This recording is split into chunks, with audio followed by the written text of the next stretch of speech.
परभणी जिल्ह्यामध्ये खासदार संजय जाधव हे शिंदे गटामध्ये गेल्यानंतर जी जिल्ह्यामध्ये पडझड झालेली आहे ती पडझड परत दुरुस्त करण्यासाठी आजपासून परभणी जिल्ह्याचे संपर्क प्रमुख प्रदीप खोपडे हे परभणीमध्ये आले आहेत. आपण त्यांच्याशी बोलूयात. सर, कशा पद्धतीनं आता आपण परत पुनर्बांधणी करणार आहोत? आता आम्ही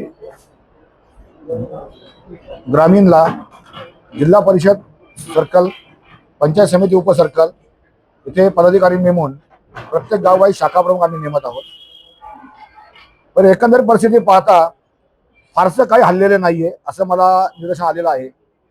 पदाधिकारी आमचे जागच्या जागीच आहेत आणि यात काही फार मोठी आम्हाला नवीन काही नियुक्ती करावी लागली असं मला वाटत. सर, आज परभणीमध्ये आज जी बैठक आहे त्या बैठकीला आमदार डॉक्टर राहुल पाटील आणि त्यांचे समर्थक दिसत नाहीये, त्याबद्दल काय? नाही, हे ग्रामीणची बैठक आहे. हा पाथरी विधानसभा आहे. आमदार साहेब हे परभणी विधानसभेमध्ये आहेत आणि तरी आज सकाळी माझा आमदारांचा फोन झाला, आमदार साहेब आज तुमच्या परभणीमध्ये नाहीये, तुम्ही योग्य ती माहिती घेऊन प्रश्न विचारत जा. काय करतो तुमचा मीडिया आहे, असे काहीतरी प्रश्न विचारून मिस गाईड करायचा प्रयत्न करतो. सर, 2 दिवसाखाली गुलाबराव पाटील यांनी एक वक्तव्य केलं होतं, शेतकऱ्यांना त्रास झाला तरी चालेल पण उद्योजकांना त्रास झाला नाही पाहिजे. आताचं सरकार हे उद्योजकांचंच आहे, शेतकऱ्यांचं नाहीये हे याच्यावरून त्यांनी पुन्हा एकदा सिद्ध केलेलं आहे.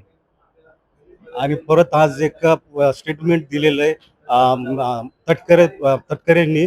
तर त्यांनी सांगितलं की आम्ही जे दिलेले 1,500 रुपये आहेत ते महिला शॉपिंगवर खर्च करतात म्हणून. आता ज्याच्या घरामध्ये खायचं वांदे आहे त्याला 1500 रुपयाची किंमत आहे.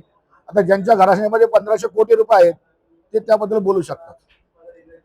तर हे होते संपर्क प्रमुख प्रदीप कुमार खोपडे सर. आपण त्यांच्यासोबत मी विष्णू साहेब, LS मराठी, परभणी.